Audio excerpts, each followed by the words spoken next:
Comment faire pour se régulariser lorsqu'on n'a pas les papiers en France? C'est à cette question qu'on va essayer de répondre dans cette vidéo. Alors, si c'est la première fois que tu découvres cette chaîne, hello, bienvenue. Mon nom c'est Alcini Difo et ici on parle de la vie en France et plus particulièrement de la vie sans papier.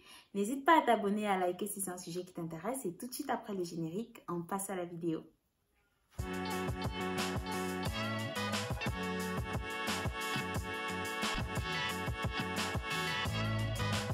Alors, lorsque tu es étranger en France, en situation irrégulière, lorsque tu es sans papier en France, il faut savoir qu'il y a plusieurs moyens de régularisation qui s'offrent à toi. Alors, je parle souvent beaucoup de la régularisation par le travail, mais ce n'est pas le seul moyen par lequel tu peux obtenir tes papiers.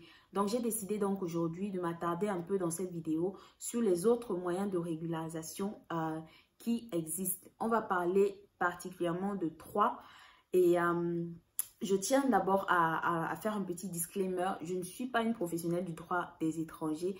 Tout ce que je dis ici relève uniquement de mon expérience et des informations que j'ai pu recueillir donc sur internet, sur le site de la préfecture. Il faut savoir que lorsque tu es un étranger en situation donc irrégulière en France, généralement ce que tu vas demander c'est l'admission exceptionnelle au séjour.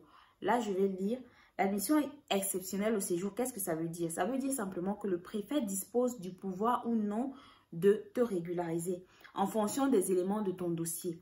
Donc, la délivrance de la carte de séjour n'est pas un droit. Ça veut dire simplement que le préfet n'a aucune obligation de te délivrer un titre de séjour. Il va simplement analyser, apprécier en fonction de ton dossier, de ta situation et voir si oui ou non il décide de te délivrer un titre de séjour. Mais ce n'est pas, comment on dit, ça s'oppose en fait à ce qu'on appelle l'admission de plein droit. D'accord? Donc, il faut que tu saches que en aucun cas le préfet n'est obligé de te donner un titre de séjour en fait. Voilà. Donc, l'admission exceptionnelle au séjour, le travail, le mariage, donc ce qu'on appelle vie privée et famille. Et le troisième volet, c'est la régularisation lorsque tu es capable de prouver que tu as au moins 10 ans de présence sur le territoire français. Alors, on va commencer par la régularisation par le travail, donc l'admission exceptionnelle au séjour par le travail. Ici, c'est un peu délicat parce que il y a des conditions à remplir, d'accord? Lorsque tu as 5 ans de présence sur le territoire français, tu dois pouvoir fournir 8 fiches de paye sur les 24 derniers mois. Et lorsque tu as 3 ans de présence sur le territoire français, tu dois pouvoir fournir 24 fiches de paye sur les 24 mois en fait. Et ce qui est compliqué, ce qui est un peu paradoxal avec ça, c'est que finalement, tu es sans papier, mais on te demande de prouver que tu as travaillé sur les 24 derniers mois. Donc ça, c'est vraiment délicat. Généralement, les gens utilisent soit l'identité de quelqu'un d'autre, soit ils trouvent un employeur qui accepte voilà, de les accompagner donc, dans cette démarche-là de régularisation. Mais personnellement, je ne conseille pas d'utiliser l'identité de quelqu'un pour plusieurs raisons.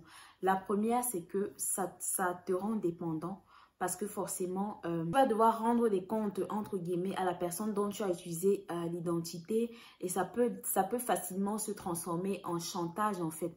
Et le truc aussi, c'est que une fois que tu vas vouloir te régulariser, il va falloir que tu dises à ton employeur que tu as utilisé l'identité de quelqu'un d'autre pour pouvoir travailler. Et il va falloir que l'employeur accepte de t'accompagner dans cette démarche-là. Et donc, c'est très délicat parce que, voilà, si tu essaies de te mettre à la place d'un employeur, c'est pas évident déjà d'accepter que quelqu'un est venu travailler chez toi, mais il t'a pas dit la vérité sur son identité. Et en plus de ça, tu dois encore l'accompagner pour ses démarches à la préfecture. Donc, voilà, ce n'est pas aussi évident que ça. Ce que je t'encourage à faire, c'est plutôt de travailler par toi-même. Je te mettrai en lien les vidéos que j'ai déjà faites sur le sujet. J'ai déjà fait plusieurs vidéos sur comment travailler lorsqu'on est sans papier. Donc, je laisserai en barre de description. Alors, la deuxième chose, le deuxième moyen de régularisation, c'est le mariage. Donc, lorsque tu es sans papier en France et que tu épouses par exemple un Français, une Française, ou sinon tu épouses un étranger en fait qui lui est en situation régulière, donc qui lui a un titre de séjour, c'est possible de te régulariser par ce qu'on appelle un titre de séjour vie privée et famille. Là encore, il y a des conditions, je ne peux pas toutes les citer, mais en gros, tu dois pouvoir prouver quand même que ce n'est pas un faux mariage, que vous devez avoir un certain nombre de mois de vie commune. Là encore, ça dépend des préfectures, mais généralement, en moyenne, c'est 12 mois de vie commune. Alors, la régularisation par le mariage, ce que je veux dire par rapport à ce sujet, c'est que lorsque tu es sans papier, il ne faut pas te fermer, d'accord? Parce que tu ne sais pas comment ta régularisation va arriver. Je n'encourage pas les gens à se marier pour les papiers, non, parce que j'estime que le mariage, c'est sacré, c'est quelque chose qu'il faut prendre très au sérieux. Donc, si la base d'un mariage, c'est juste les papiers, à mon avis, ça ne va pas faire long feu. Mais par contre, si tu es déjà en couple, ou si voilà tu fréquentes déjà quelqu'un, que vous vous entendez bien, vous avez les mêmes valeurs, que vous étiez même déjà sur la voie en fait pour vous marier, moi je ne vois pas de souci à ça. Et comme je dis, le seul problème c'est quand vraiment tu vas chercher le mariage pour les papiers. C'est là que ça ne fonctionne pas à mon sens. C'est pas une très bonne idée parce que là encore, ça peut rentrer dans du chantage. Tu peux être malheureux, ça peut être quelqu'un de pas bien. Bref, il y a beaucoup d'éléments qui peuvent rentrer en jeu dans ce sens-là. Et le dernier moyen de régularisation, donc, on va voir ensemble, c'est lorsque tu as plus de 10 ans de présence sur le territoire français, tu peux demander dans ce cas-là un titre de séjour également. Ça rentre toujours dans la catégorie de l'admission exceptionnelle au séjour. Et là encore, il va falloir prouver que tu es en France depuis 10 ans. Donc, j'imagine que tu vois un peu la taille de ce dossier-là. Un bon ami à moi m'avait dit un jour que quand tu es en France, il ne faut jeter aucun papier, aucun document administratif. Et je comprends tout le sens de cette affirmation aujourd'hui, c'est que finalement, si tu as accumulé en fait les factures, je sais pas moi, tous les documents administratifs, tu seras à même au bout de 10 ans de prouver que finalement tu es en France depuis 10 ans.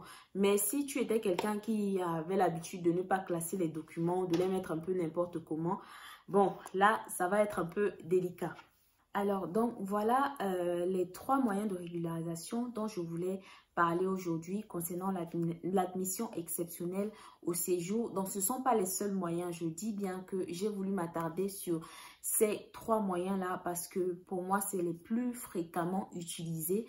Et je veux m'arrêter quand même, je veux marquer une pause pour dire quelque chose de très important, c'est que si, quel que soit le moyen pour lequel tu vas opter pour obtenir tes papiers, moi, je vais toujours t'encourager à travailler. D'accord? Parce que le fait de travailler, ça va gonfler ton dossier en fait. Ça va faire que ton dossier soit plus lourd. Je prends un exemple, un cas de figure. Si tu décides par exemple de te régulariser par le mariage, généralement quand tu vas déposer ton dossier en préfecture, on va essayer de savoir est-ce que c'est un mariage blanc.